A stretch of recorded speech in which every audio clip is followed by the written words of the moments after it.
So on to eating and drinking after your surgery.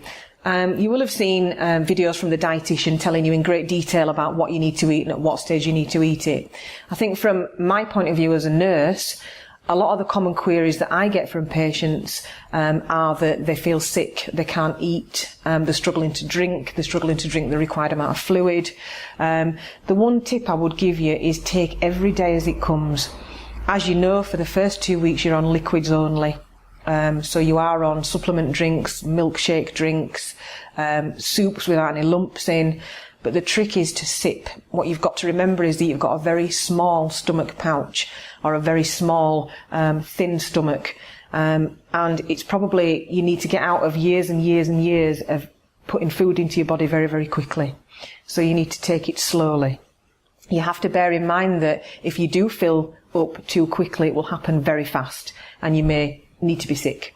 This is as normal as it can be for someone who's had a bariatric operation, a weight loss operation. Don't worry too much about it. In the first and second week, you're taking fluids, as I've said. The third and fourth week, we're moving on to pureed foods. And again, the trick is very, very slowly. Eat slowly and don't eat and drink at the same time. By the time you're moving on to more solid food, the only piece of advice that I can give you is to chew. Chew more than you think you need to chew and eat very, very slowly. Because if you don't, you will find that your stomach gets full too quickly or food sticks and you'll feel that you need to be sick. With a gastric band especially, you need to make sure that you chew your food properly and take a break in between mouthfuls.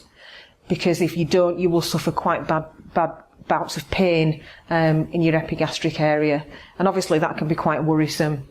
You will learn it is about technique and changing your eating technique into eating slowly and chewing things thoroughly.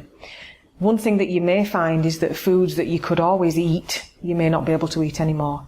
And the thing that I do say to most of my patients is you will never eat in the same way again. And you just have to bear that in mind and don't beat yourself up too much about it. Everybody's going to be at different stages. You may be one of the lucky people that can eat almost anything. You may be one of the less lucky people who can't eat chicken, meat and things like that. Keep trying, because sometimes it's trial and error, and if your body doesn't accept it today, it may accept it next week. It's nothing to worry about. Enjoy your food and enjoy the fact that you're losing weight and eating less.